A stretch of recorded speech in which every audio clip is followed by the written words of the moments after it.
This is the Zbooks Successful Authors Podcast with Eric Z. We're going to learn the truth about ebooks. Welcome to Zbooks Successful Authors Podcast, and today I have my hero, my benchmark, one of the first guys that actually got me into ebooks. I have the Grand Poobah, the number one, the head honcho, the big cheese, the big kahuna, the Muhammad Ali of independent publishing. I have none other than Steve Scott. Welcome, Steve Scott. How you doing? Good. That's quite the introduction to Muhammad Ali of indie publishing. That's a lot to live up to. Hey, it's true, because how many books do you have? Like 46? In the 60-ish area, but Wow. some of those are test books and bundles and various other things that I've tried over the last couple of years. Yeah, and you published what, like 10 per year? Yes, at one point I was publishing around 10 per year, like specifically when I got started in 2012 and 13. I was like really focused on keeping production schedule. I've definitely slowed down ever since then, but I would like to think my book's a little more in depth now, a little more actionable. So I would say now it's maybe 5 or 6 a year at the most. Well, that's Muhammad Ali as far as I'm concerned. Well, thank you. Yeah. What was your first book? What got you into ebooks and publishing? This was probably, I would say, February 2012. I went to a conference and I kind of heard about the advent of Kindle publishing and self-publishing. And I saw that there might have been an opportunity for kind of taking my existing blog content and turning it into a book. So I did the mistake that I see people doing all the time, but I made the same mistake that a lot of people do. It's I just took a bunch of old blog posts, threw it together, and it was something like 55 ways to make money online because I did have a internet marketing blog. And way before that, for like 6 years leading up to self-publishing, I did run an internet business that I was kind of able to enjoy the laptop lifestyle. So I was like, I could take some old existing content and throw it up on a book, and then I'm going to make piles of cash and lots of traffic. And honestly, the book really went nowhere. It wasn't until I published my second and third book that I really started to understand the process and the marketing behind it, like the fact that you can't just throw something up on pretty much any internet property, including Amazon, and expect it to do well. So that was the first one. And you were at the Air Force at this point? No, actually, the Air Force was I'm kind of aging myself, but the Air Force I was in. I left in 2001, actually right before 9/11. So this would have been almost 11 years after I got out of the Air Force. So I had a couple jobs that kind of never went nowhere, and I did have a pretty successful business from 2005-ish to 2006-ish onwards, where I was able to support myself just from various internet businesses.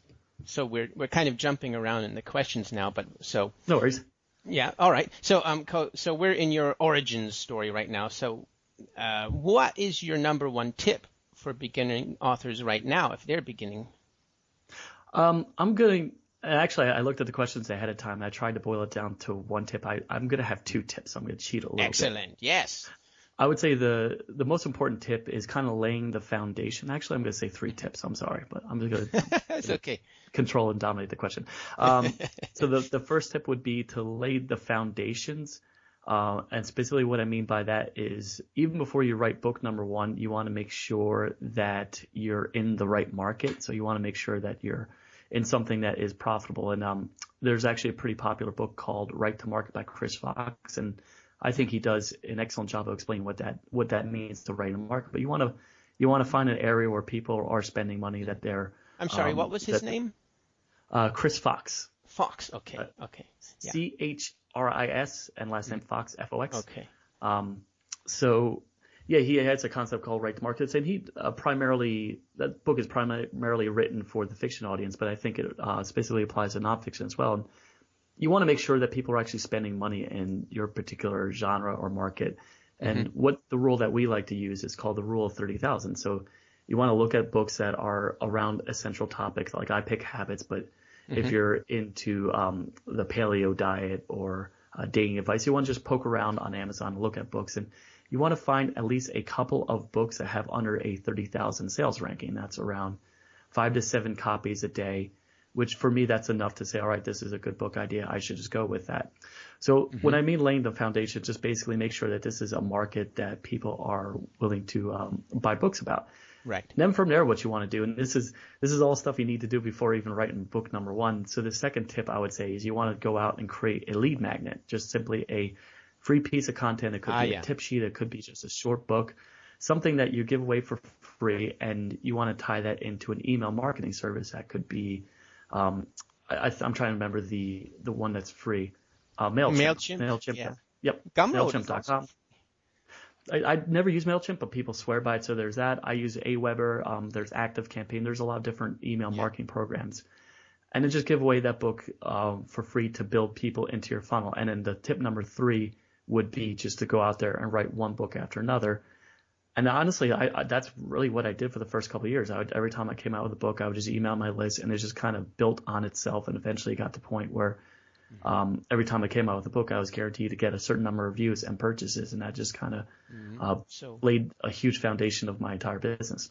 So what do you say to the people now that, I mean, I see this every day still. Oh, that was in 2012 in the golden years of Amazon. That doesn't work anymore. I would call BS to that because I just launched a book a couple weeks ago, and it's still sitting around the 250 paid ranking, and it's been a month, and it's done really well. So I call it BS, and that's really the only thing which we'll probably get to in a bit. The only thing I did differently than the kind of foundational stuff is I use a little bit of marketing with some various websites to help get some extra promotion, but for the most part, it was just leveraging our email list, and that still works. It still works really well. Is that the Miracle Morning book? Actually, I launched that. I think I launched that 4 or 5 months ago. This was Declutter Your Mind. This was a book that my business partner Barry Davenport. She wrote the majority of it, and nice. I've seen all your books, but you've got 60 of them, so it's hard to keep them apart. It's a lot of them, and I don't want to sit there and just rattle off these book titles and make it seem like I'm just kind of trying to promote every single book I have in my catalog. Nah.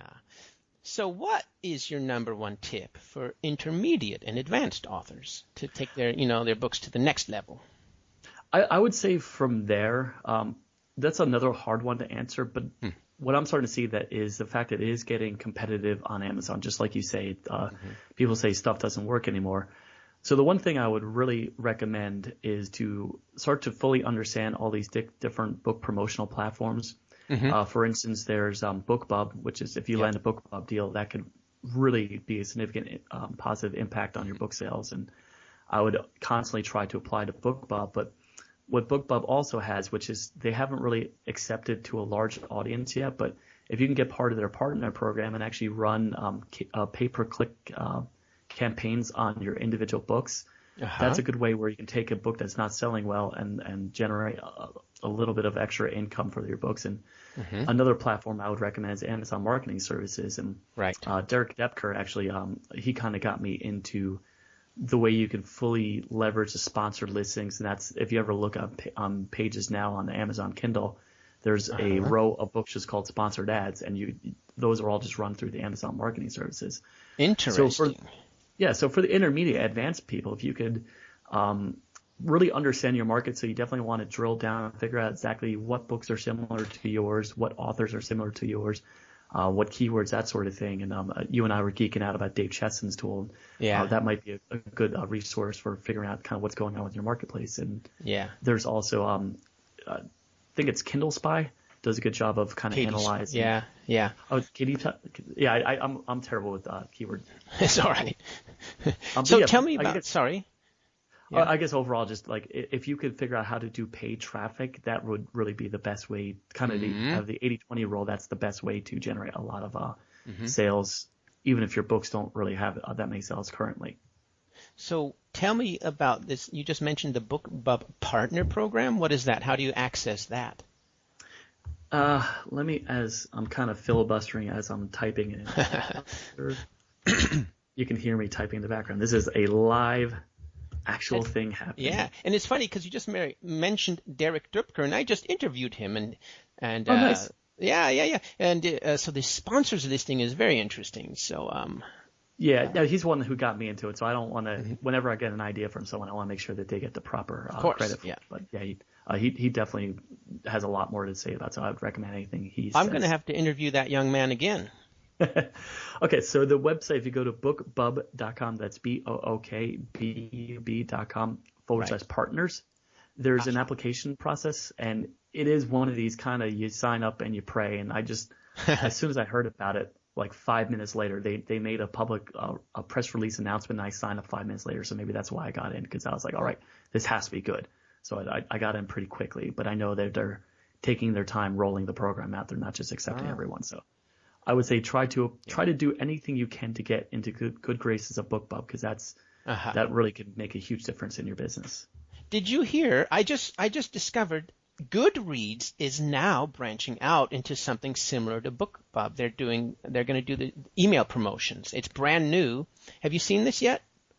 I have heard of it, and I should have followed up with it, but no, I haven't. I've heard of it. I've done nothing with that information. So looks like Jeff Bezos is getting on it, and because Bookbub, it looks like direct competition to Bookbub. So I'm going to be in there when they open up. Right now, it's only open to publishers, big publishing houses. But it says right in their blog where you go to apply, it says we're going to open this up to independents soon.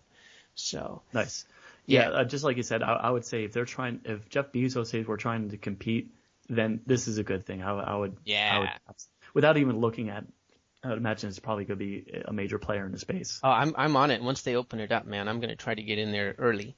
So this is my favorite topic, because we're talking about it, laying the foundation, making sure the 30,000 rule, making sure you're in a profitable niche, and so I'm really into book validation. Which is just a fancy name for testing, And so how do you validate a book? Is this like a really go, no-go gate, or is it just your 30,000 rule, or? Yeah, and actually I totally love the interview with Dave Cheston, but I don't really do what he does, and I think like his stuff is golden, because for almost exactly that this is going to be a slam dunk book. Yeah. A lot of times I just go with my gut. And if it's a topic I'm interested in, and it's something I feel I can add expertise in, I will just go with the book. Now, that's what I used to do. And after a couple of books completely tanked, I'm like, all right, maybe I should figure this stuff out before I just go publish whatever I want. So what I am starting to do is I do survey my email list, and I'll use I think SurveyMonkey is the one I use, SurveyMonkey.com. So I'll email my list. I'm like, all right, here are 3 book ideas. Which one grabs you the most? And I'll just have them vote straight up. And usually whatever gets the highest percentage of interest, I will just go ahead and write that book. Now, the benefit of this is you can kind of create very interesting, unique ideas. And a lot of times some of my best-selling books just come from just kind of something I do in my own personal development I thought might make a good subject for a book. But then there's other times, like I guess the best example is I have 2 books. One of them was habit stacking. And that's something I do every day. And that book took off and made a good amount of money. But then there's a book called The Accountability Manifesto, which is about building accountability in your life. And that book, I still don't think I've made my money back from that book. So those were 2 kind of incidences where I'm like, oh, this would be an interesting topic. And I just went with my gut, and both had completely different results.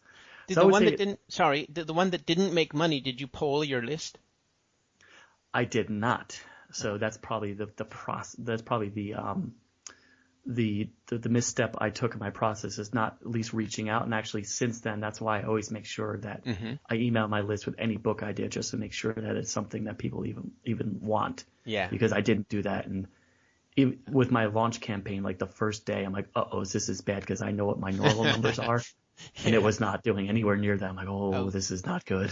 Yeah, that sucks. Oh, well. But SurveyMonkey, but they're not free. They're only free for the first 100 answers or something like that. Yeah, for me, it's worth. I think it's other. You know what? It might have been Survey Gizmo. I recommend both sites, and I've used both sites, and I tend to interchange them. Yeah. I know I spent $30 on it, but for me, $30 to run a poll, even to one poll to my audience, is totally worth it, because that could mean tens of thousands of dollars down the road. So I don't mind spending a little bit of money up front. But actually, sorry, go ahead. I tend to talk fast, so I do apologize. And actually, another service that I use is called Pickfu, PICKFU.com. Yeah. And that's kind of an anonymous audience, so you can do the same thing. But if you don't have a built-in audience, you can use Pickfu and then poll them. and get really anonymous and really sometimes very brutal feedback, but you want that brutal feedback ahead of Right. But I don't understand what the advantage is over just a simple Google form survey, Google surveys. They're free, you know. You're probably right. I don't know. I don't know. They have nice pictures and graphs. I like pictures and graphs. They do it in a pretty little package. Actually, truth be told, I've never really even heard of Google surveys. How bad is that? So I didn't even know that was an option. So I have to look into it. Yeah, I love Google Docs. They've got forms, sheets, all that stuff. But yeah, so validation is a fine art. It's one of the things I'm always going on about. I'm putting it in my my online course that I'm developing right now. And so, okay, so you survey your list, and anything else? I would say from there, I survey my list, and once I get a idea, and this is the beauty of having an email list. Mm-hmm. Once I actually establish an idea, I just ask one open-ended question. I'll just follow up with a second email. Hey, it seems like 40% of everyone wants to learn more about this particular topic. Can you tell me your number one challenge? And I just leave it very open-ended. There's no survey software. Just reply back to this email and tell me about what's going on. And then I have my virtual assistant. She'll compile all these answers into a single document. Uh-huh. And this is probably the most golden thing you'll ever possibly get, because you know exactly what's going on in people's lives. Yeah. And this kind of relates to a book called Ask by Ryan Levesque. Yeah. And he does a good job of all right, take all these responses, put it in 4 or 5 buckets. And that's really what you need to talk about with whether a product or service. So I just kind of follow his lead. And within my books, I just you mentioned that. I just got the book and I'm doing it. And are you implementing it in your funnels? I don't really. I'm building funnels, but I'm not so funnel obsessed as you need to be when you have a $500 product. When you have just a bunch of books, I don't really feel I need too much of a funnel. But I am going to start building out funnels for future books, and that's something I might consider. But I don't want to get to the point where I have 7 to 10 follow-up campaigns just to warm people up to ask them to buy a $2.99 book. I think that's maybe not the best use of your email space. Yeah, no. Before I get to the next question, one just popped up. What is your number one email list building method when you use the 80-20 filter? I would say an offer in the front and the back of the book. And once I build out this funnel, I'm actually going to have it frequently mentioned throughout the book as well. Mm-hmm. But it's going to be more along the lines, I'm starting to realize the value of having email subscribers. So what I'm going to do is I'm actually going to build small membership site for each one of these books. And again, you want to give credit to where it's deserved. I know this is something Pat Flynn did with Will It Fly, and he actually built a whole resource section with all these different things and companion pieces to his book. So I think that's something you can do even with a book that only takes you a couple of months to write. Yeah, is you can sit down and create a couple little extra things that people will like and get benefit from, and put it on a small teachable website. So probably what I'll do is every time I have a free offer in the book, I'll say, all right, just go to whatever the website is, just the resource section, sign up, and you'll get all these freebies in one central location. Yeah. But did you mean also a Facebook group for each book? Because, you got 60 books. Oh, no. Definitely. Okay. I might create a Fans of Habits Facebook group eventually, but I know, and I think you're going to talk about time management later on. I know social media is, for me, it's the biggest productivity killer. Yeah. So I try to be very mindful of how I interact on Facebook, because you could easily spend 4 hours a day on Facebook. So I try not to do too much with it, because I know I want to focus on writing and marketing books, not sitting on Facebook all day long. Okay, you just said it. So how do you pack more value, more time into 1 hour? I'm very much a scheduling out, blocking time type of person. So I have a block of schedule every single morning to write for at least 30 minutes to an hour. Mm-hmm. And then I just really like the Pomodoro Technique, where you sit down and you set your timer for 25 minutes and you focus completely on the task, and then turn off the timer and take a quick break. So I try to do that for everything. So I try to get my writing done right when I need to write, and then market when I need to market. And I just schedule things out. So whenever I'm doing a specific activity, I'm running a timer in the background and making sure I'm just focused on that and nothing else. And if I'm not on Facebook, I have the Facebook tab closed out. And when I'm not in Gmail, I close it out, and I only check Gmail once or twice a day. And even then, I have a little autoresponder sequence saying that there's certain types of emails I just won't respond to, and it's Yeah. kind of a jerk response nowadays. But I had to reach a point where there's certain things I just can't get to, and I guess to kind of fully answer your question is I just really do a lot of time blocking, and I make sure that I'm just focused on that one particular activity. Yeah, I like the Pomodoro Technique. It's like a race against the clock, you know? Yes, it is. Did the Air Force help you with that discipline? I would say it was the start of it, but it's been a constant evolution ever since I got out of the Air Force. But I would say when I went into the Air Force, I was kind of a knucklehead. I got out of college, and I didn't really put a lot of effort into college. And when I went to the Air Force, it did teach that kind of the foundation of, all right, you show up at your job every single day, you make sure you put in your work. And it really did teach that discipline. But I would say almost having to rely completely on myself for my own income when I finally started having a full-time income from internet business stuff. That's what taught me the importance of what's important and what's not important. And I really try to be very mindful of that. Okay, so totally tangential here. What rank were you in the Air Force? I was in E3, so I didn't really get very far. That's I was a Airman First Class, I think. That was Airman First Class. Ah, okay. Well, you were above me. Oh, okay. I don't have a cool, long, illustrious military career like again, Dave Cheston. He's done a lot of cool things. I put in my time, but it wasn't really a major part of my life. Yeah. Okay. Yeah, I had one stripe, so, you're still above me. And Dave Cheston's an officer, although he just left, right? He's going full-time ebooks and entrepreneur. That's cool. Yeah, he emailed me the other day, and I just responded back to him this morning. I think he left a couple of weeks ago, so he's full-time. He's done a lot of great things part-time. I can only imagine what he'll do once he's able to fully immerse himself in the whole world. Maybe that's a topic for another podcast when we get more onto the entrepreneurial tangent. But because I can talk to you for 3 or 4 hours, but I will not do that to you right now. So getting back to these self-published authors, us self-published authors, we have to do everything basically. So what's the number one thing we should be focusing on? I guess especially for beginners. I would say writing. Writing and kind of getting books out there. And there's all these other strategies I've talked about. I'm like, oh, you should try this, you should try that. But I think at the end of the day, the more products you have out there, even if they don't go anywhere, the more you learn about the process, the more you have to offer. If you find what Kevin Kelly calls the 1,000 true fans. So if you find someone who likes your books and you have more to offer, they're more inclined to go check out what else you have in your catalog. So if you only have an hour a day, I would say maybe spend 45 minutes on the writing part and then maybe 50 minutes on the marketing part. And I've started to... How much? Sorry, how much? Like just say 1 hour a day, I would say maybe 45 minutes on writing and maybe 15 minutes on marketing, like as far as percentage when you're just getting started. I heard the opposite. Derek Halpern and the 80-20 and all that stuff. And he says it's the other way around. Okay, everybody's different, right? But he's in a different business model. I think. For sure. I would say if you're, I would agree with that on one level. If you just have one book and you're just trying to build an entire brand around that book, and there's a lot of people who have done that pretty well, like the aforementioned Ask by Ryan Levesque. I think that's a great example of he just put one book out there, and that's probably a big funnel starter for his entire business.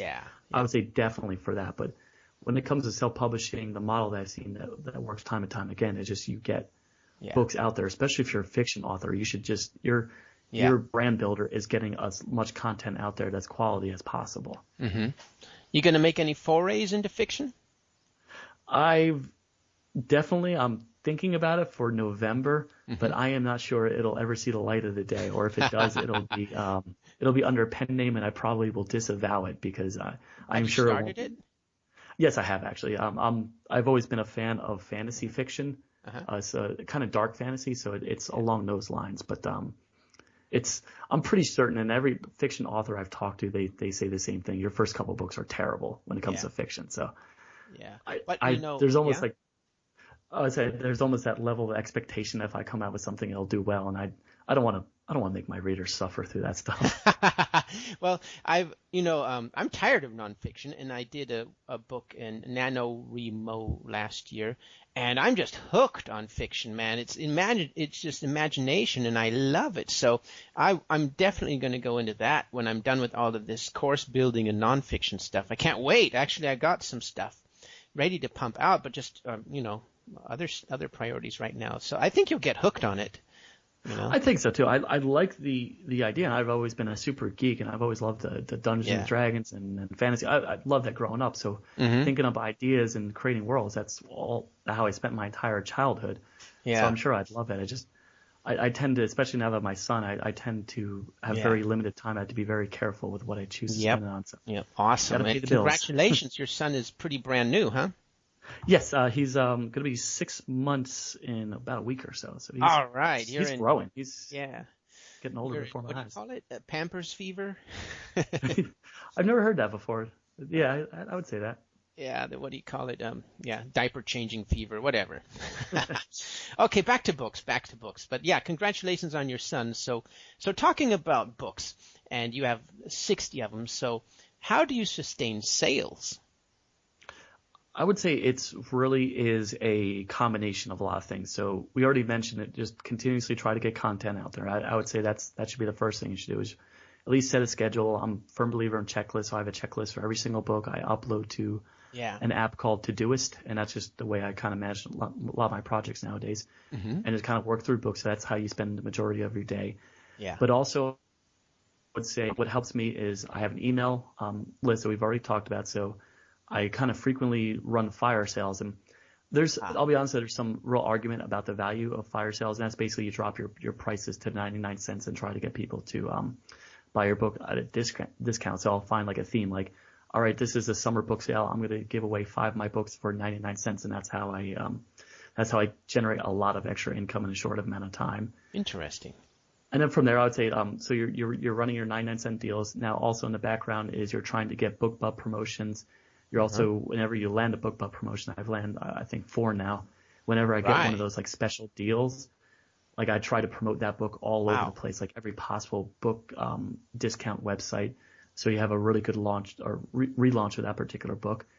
And then also at the same time, try the Bookbub partner program, the Amazon marketing services. And just it really is a combination of that. And also what I do, and if it comes to the 80-20 rule, I'm not too sure this is a 20% activity that really generates a lot of your income, but I like to support my books that way. But I like blogging, and I have a whole website that I'm starting to build around my books, not only just around the topics of my books, but also generating backlinks to my website. I have my virtual assistant. She goes out and creates Pinterest ads or Pinterest images. So I'm trying to create a whole brand behind the books where I can use to hopefully support the sales of every time I come out with a book or old book sales. But I'm not sure that's something I absolutely recommend for someone getting started, but I know it definitely will help me in the long term. You just touched on a bunch of stuff right now. Pinterest ads, have you tried them? I have.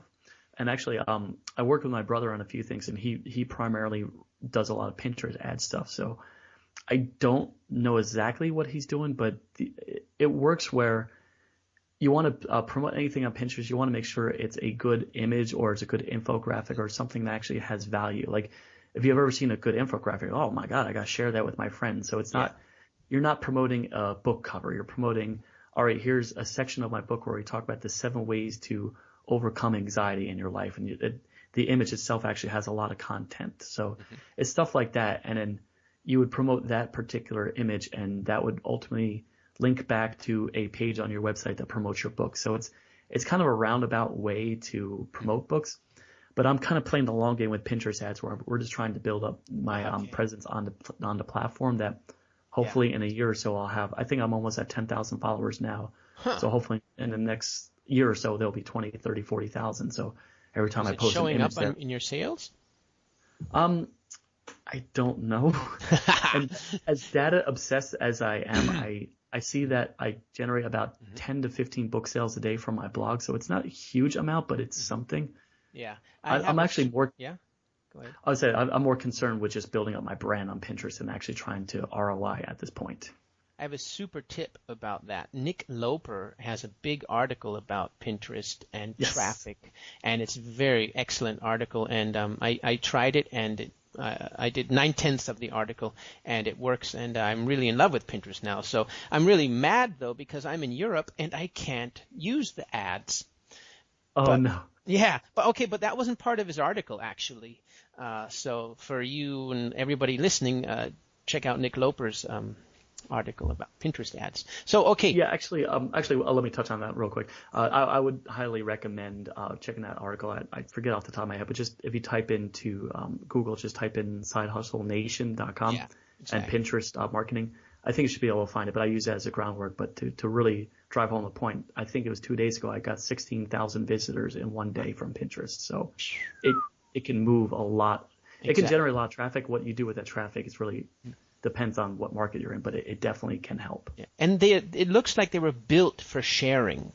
Yes. I'm not even trying, and people are sharing my stuff. So, yeah, okay, I'm going to look into this, Yeah.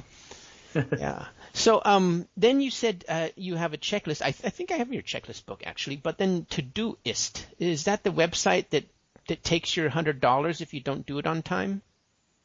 No, Todoist it's a time management to-do list. Actually, it's a pretty good play on words. There's Todoist, but it's not Todoist, it's to-do list. It's a good management for any sort of to-do list that you have. So I kind of follow the getting things done models where I'll create a project for each aspect of my life and then upload, all right, here's the next action you should have. And one of the cool things about Todoist is you can take just a regular text file. So say you have a 70 list of things, you just upload it, and each one of those lines, it'll create a little kind of checkbox that you just go run through that entire project and get things done. And kind of the benefit for self-publishing is you can create this little kind of project list that you run for every single book, and every time you learn something new, you just update this list, and you just and then whenever you have a new project, you just automatically just upload the template, and it just creates a whole that sounds cool for that. Yeah, I love it. And I used to be huge, I still am, but I used to really be in Evernote, but I like to do it because for one aspect of your life, it really just does provide a great solution. And I think I pay for the premium, which is like $30 a year, but there's kind of the freemium type of model where you can do a lot of things for free. So I would just recommend that app. And so Todoist.com. Yes. Okay. And it's and if you just type it into your phone or tablet, you can find it as well. Okay. Cool. Yeah, I like your checklist book, and I suffer under bells and whistles syndrome, so I'm always looking for a sleeker way to do things, and always distracting myself with these toys and stuff like Google Keep is a really good one actually.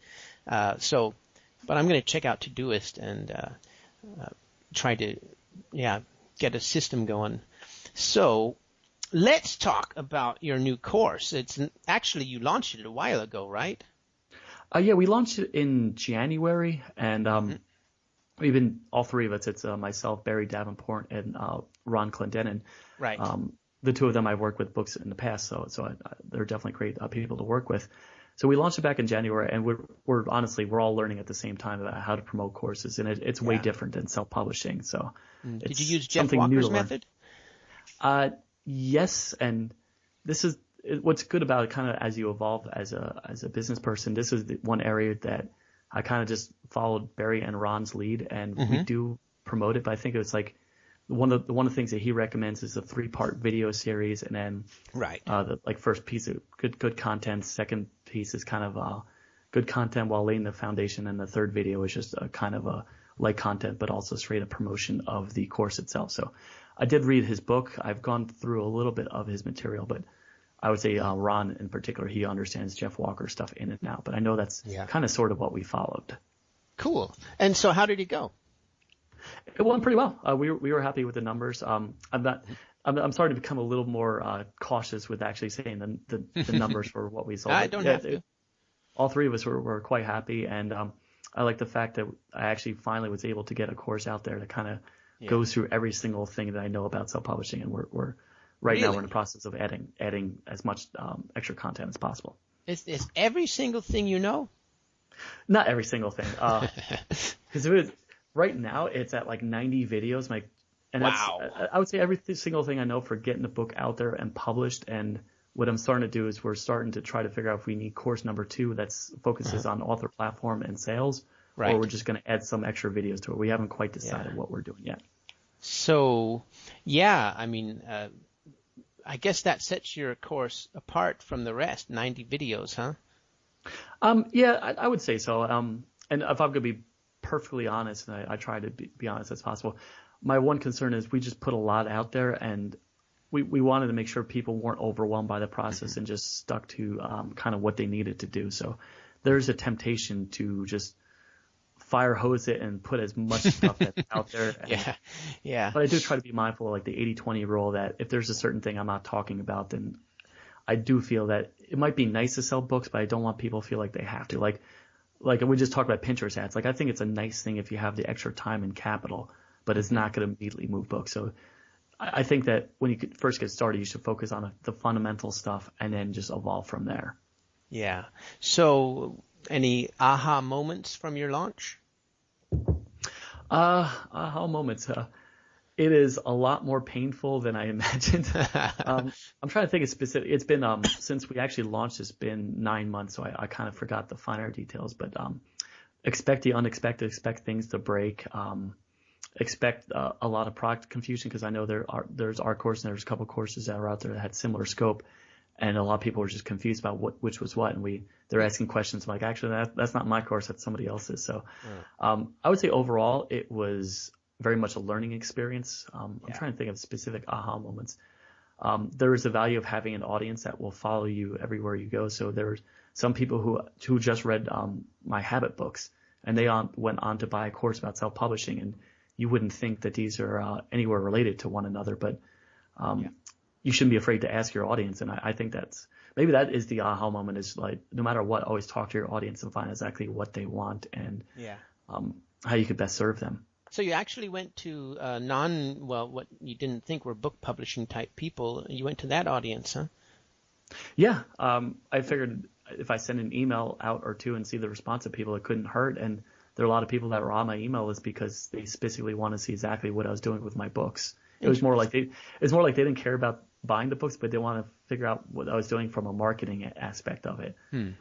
So maybe that's why it was helpful. And there's just some people who just kind of always want to write a book, and they just didn't really know how to get started with it. So I would say it's a cross section of those two types of people.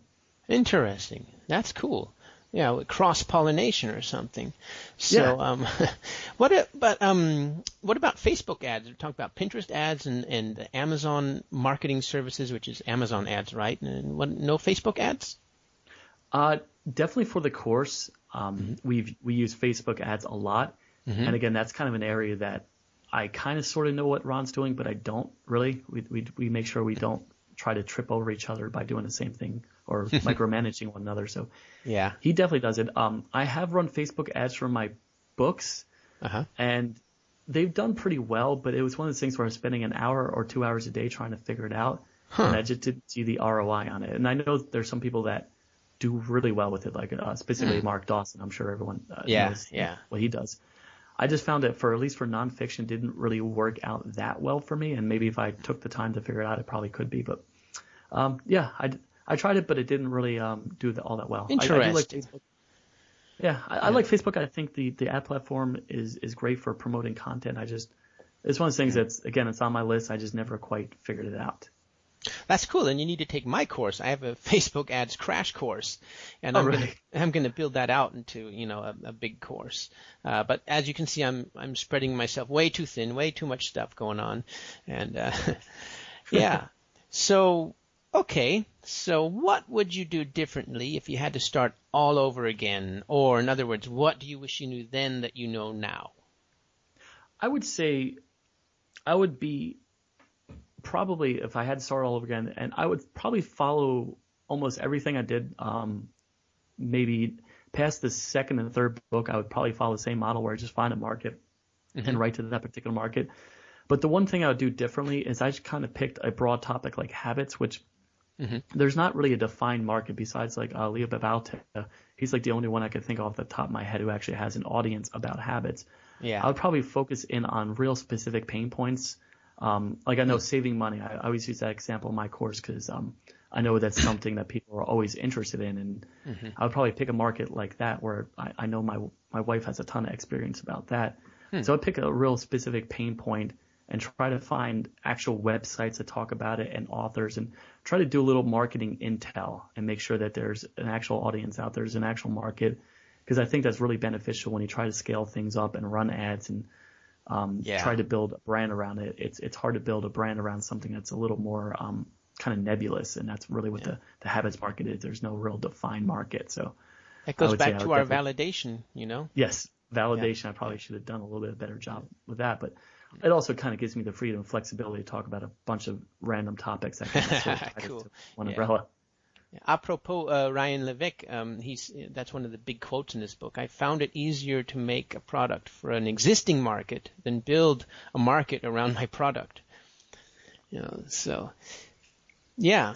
Okay, so you would do more validation. Okay. Yeah, definitely. Okay. Do you have a mentor?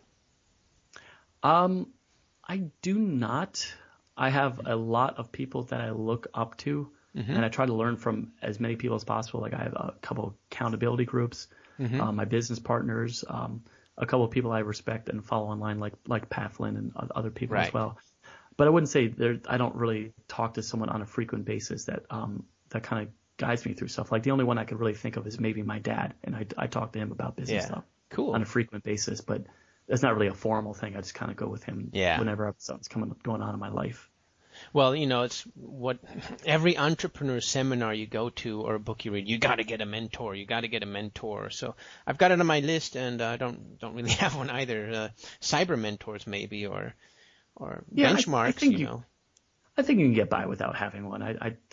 I feel a lot of times people say, because I've actually been approached on a number of times, and I do feel that most of the time you can figure things out on your own. There's a beautiful tool called Google, and you can look up, and it gives you answers to stuff. It's amazing. I know it's a kind of a flippant response, but I do find that most of the time you can solve your own problems. I think maybe a better compromise is accountability partner, maybe. Yes, I do 100% think that's important, and I think at this point like 6 different. Like I have one guy I meet every week. Really? One-on-one. He's my accountability partner, a guy from England, and then there's another group, including Nick Loper, another group that we meet every other week. The 5 of us, we kind of bounce ideas off one another, and I definitely think that's cool. A way to kind of get feedback on what you're currently doing. And that's a weekly Skype or something? Yeah, the guy that I meet every week, we talk over Skype, and then the other group I think is Google Hangouts, which always seems to crash. Yeah, I have the same phenomena there. Yeah. Okay. Well, yeah. So accountability partner, that's another good one. So I was looking in Todoist.com, and that one really resonated with me because what's it called? Constant improvement. So you make a checklist once, and then you keep adding to it, and then you do this for every book. So this is like your process. Yeah, and I find every time I launch a book, I learn something new. I'm like, oh, I should have done this when in this step way like 40 steps ago. I should have like started the process of building a Facebook fan page for my books, or so. I'm trying to think of an example. Yeah. Like, oh well, maybe next time I launch a book, I'll do that. So I actually add it in the list, and I try to incorporate different things. Like I'm just starting to really kind of get a handle on Bookbub ads and Amazon marketing ads. So you better believe next time I launch a book, I was like, all right, halfway through me about to launch, halfway through my next book launch, I'll make sure to start campaigns right away and start to promote the books there. So it really is very much an iterative process, and that's kind of why I like self-publishing, is you could publish a book every couple of months and learn from the process and just improve it on next time for the next book. I like the fact that you just talked about Amazon marketing services, because I've tried them, and I was actually in the plus for several weeks, and actually got one of my books up to number 1 in the category, which wasn't a too shabby category. Yeah, I got the badge. I got the screenshot this time, because I did a Bookbub with this one, and it was number 1 for over a week, and they didn't put the badge on it. So I started a help ticket with Amazon, and they said, well, we reserve the right to put the badge on after several days, to look at the trend and blah, blah, blah. So after I started the help ticket, then of course the book went down. I used Amazon marketing services and went back up, and then the badge, they put it on hourly. So if it went down, by the hour they took the badge on or off. It was crazy. And so what was your experience with Amazon marketing services? I like it a lot. You really have to do a good job drilling down on keywords and authors and book titles, and that's kind of the secret sauce. You want to make sure that you're targeting the exact people that would be interested in your book. And it's a little confusing because there's two different types of Amazon marketing ads. There's the product display, there's the sponsored. The sponsored ones, which I'm starting to use now, where you can do on a keyword author level, which is it gets really granular, and that's what I like about it. But then there's a product display where it's just simply an ad that they show below a book in a particular category. So you can pick like the self-help how-to category or something really like super focused. I'm trying to think of time management as a category. You can pick like just the time management category and only show to those particular books. But I like doing it more for if someone's interested in this book, they'll be interested in that book. And just from a category level, it's hard to really get that drilling down. So I'm a big chicken because I like I said, I just did my first one, and but I had several running, and at first some of them go in the minus, right? You're spending on the clicks, but you're not getting any sales. So then some of them started right off with sales. So what's your experience there? Do you turn them off if they're going in the minus too much? No, as long as I'm not operating at too much of a loss, I'll keep things going. So they have, what's it called? The ACOS. Yes. I think it's the metric that they use. So if I look at the ACOS and it's anywhere 85% or lower, and that means you're actually losing money on a book, I'll still have it running as long as the overall campaign is operating at a profit.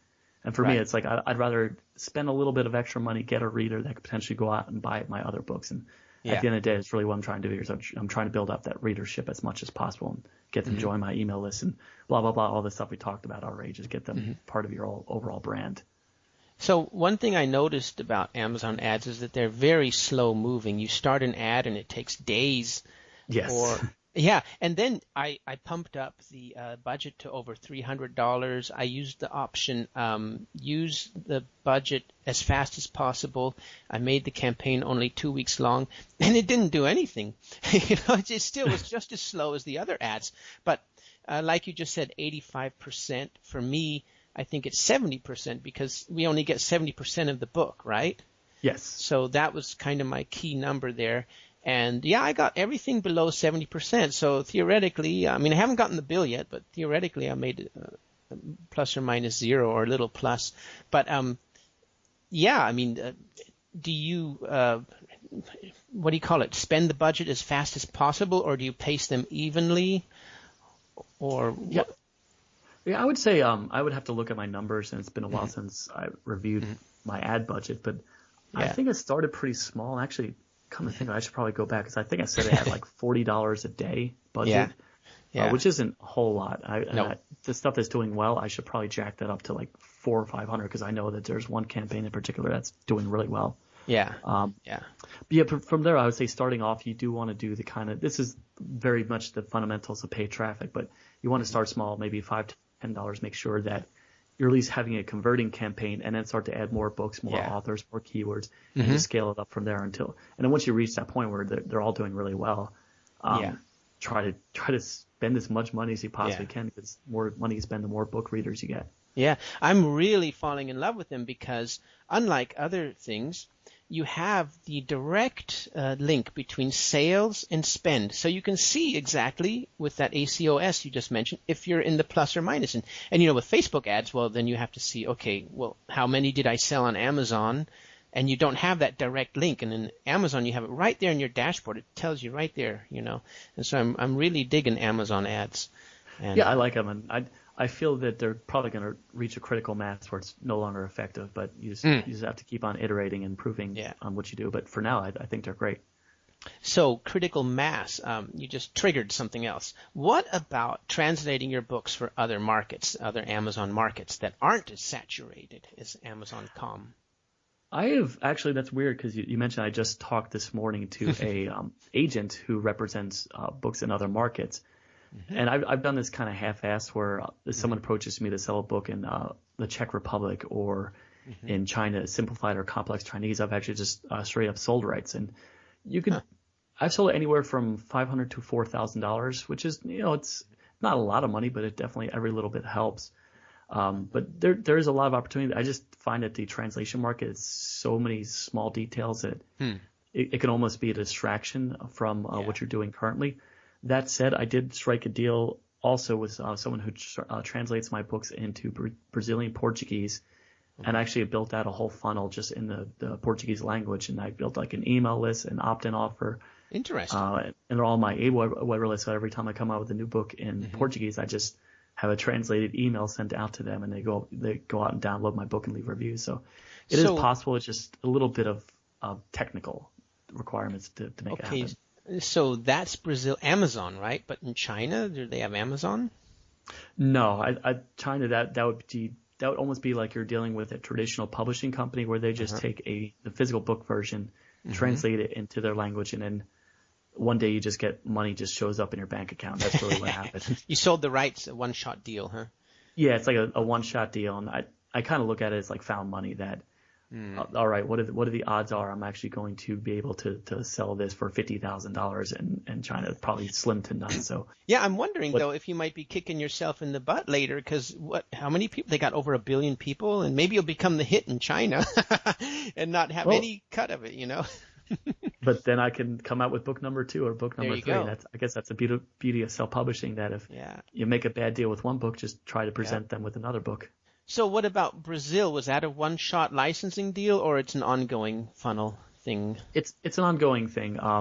It's just a straight up 50-50 deal where she will translate the books. Yeah, I'll keep it on my dashboard just because I like to control things like that.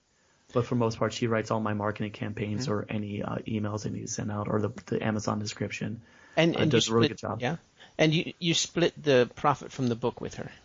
Yeah, split 50-50. So just at the end of every month, and actually same with my a couple of partners I've written with books. I have my virtual assistant create like a little Excel spreadsheet of all what we earned, what we spent, that sort of thing. So how do you check their work?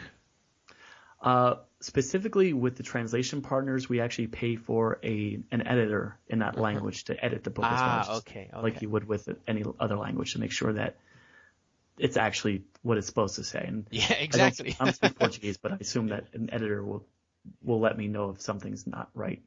I just got an offer. Somebody wants to translate one of my books in India. And I said, yeah, that's great. But, how am I going to check it?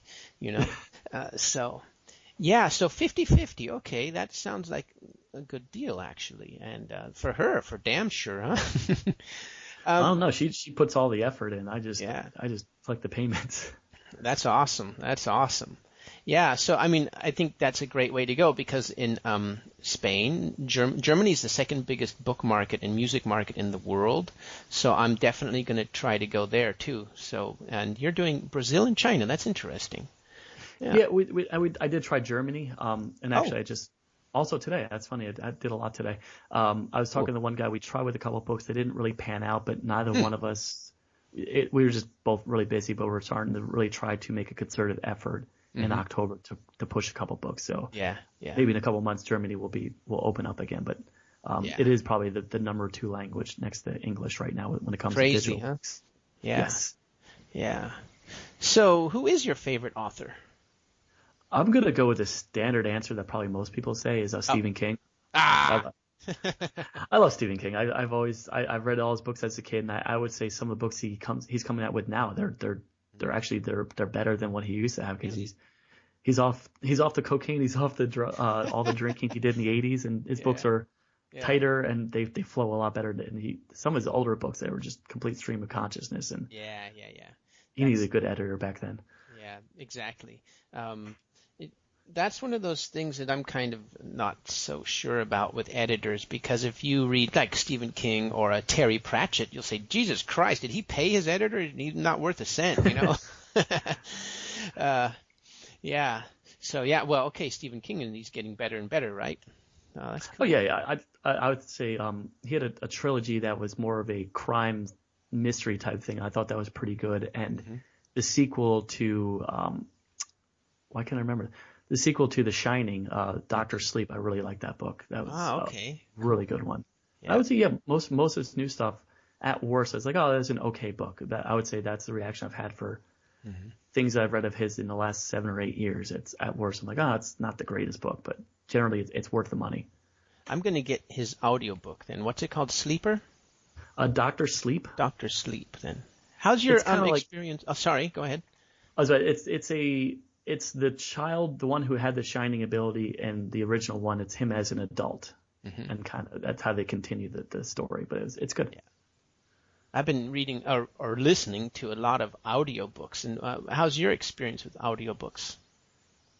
From a sales standpoint, I really like audiobooks, and that's part of my process is I'll have someone do the narration for each book that I publish, and I just do it strictly through ACX. Right. But as far as reading, I still prefer regular books on my Kindle, and if I do listen to something, it's almost always podcasts, and I like the podcast format over audiobooks.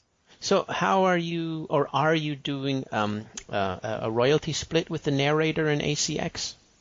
No, I don't think long term that's the best way to go. I know my numbers. I know that if I pay $1,000 for a narrator, I know I'll eventually get it back, with the exception of one book. I've almost always made my money back, and I'm really careful about giving royalty splits unless I absolutely positively have to. Because, they say 50-50 for the rest of your life. The rest of your life is a long time. Yeah, it's annoying, isn't it? Yeah. I did that with the book, and it's just, especially if it's a low earning book, it's not worth the, what do you call it, the bureaucracy with all the PayPal, or, the middleman takes all your money, basically. Yeah, I guess with ACX, do they cut the checks, or is it you have to? I don't know, because I'm in Germany and I can't do ACX yet. It's really pissed me off. Yeah. I can't do Pinterest ads. I can't do ACX. I think I'm going to get one of them VPN things so that I can just, make it look like I'm in America. Or I can do it when I'm on vacation visiting America, hopefully. Yeah, you can start an LLC over. Actually, I don't know if I want to start giving legal advice. That might be getting me in trouble. But there are ways I'm not there around yet anyway. I'm not that big yet anyway, so I'll be calling you though. Yeah. So you're right on. So okay, my favorite off-the-cuff question: if you could eat dinner with anyone, past, present, future, maybe even dead, who would it be? That's a hard one to answer. I'll go with George R.R. Martin. For a couple of reasons. We're both Giants fans, so we, at least the first part of the conversation, New York Giants, it's a American football team. And we could both talk about the Giants and how they're doing this year, and that the fact they won 2 games and what their prospects are. But then the dinner would get probably a little insidious, and I'd probably handcuff him to a chair and make him finish the next goddamn book. It's been 5 years now. So it would be nice at first, but then I'd probably just keep him locked in that room until he finished the next book. I don't actually mean that for everyone listening. That's all right. I've never read him. What would you recommend as the first book? Oh, that's the Game of Thrones. That's the guy. Oh, okay. Yeah. So I've been the super nerd that has started the books back in 1999. So it's been 17 years now trying to find an answer to what this whole series is about, and it's gotten to the point that the TV show has surpassed the books. Exactly. I want him to finish the damn series, and he does write good books, but it takes him 5-6 years for each one, and it drives his fans nuts. Yeah, well, you see, I only know him from the series. I didn't know they were books. They're amazing books. They're probably easily my favorite books. The book is always better, isn't it? Yes, the TV show is quite good. The production value of HBO is awesome, but the books they're way more in depth. It's a richer world that he sets up. Yeah, world builder. Yes. Well, I like them shows for sure. That's for sure. I watch them on the plane. British Airways has them for free, so I always watch that. Yeah. So back to your course. You've got probably. I mean, I've seen most of your stuff. your launch and all of that stuff. And like I said, you're my benchmark. So do you have any deal for the Zbooks readers for your course? Yes. You and I were chatting beforehand. We can definitely do $100 off the normal price. And, that's awesome. And truth be told, actually the course is technically not really being sold right now. It's like a couple of secret ways to get in, but we're actually officially launching in November. But if anyone's interested, wants to jump in early, just go to authority.pub/Eric. Right on. Just authority.pub/Eric, and you can get part of the $100 off. And I'll just make sure that I'll talk to Ron and make sure that you guys get that special deal. That is so cool, Steve. Thanks so much. My pleasure. I mean, because that is a pretty high value course, and it's not, and that's a good deal. Thanks. We try our best. Yeah. Well, I could talk for 5 hours with you, but I'll take it easy on you right now, and I would definitely like to reserve a follow-up podcast someday. No problem. Because, I mean, every time you answered a question, I had 3 more.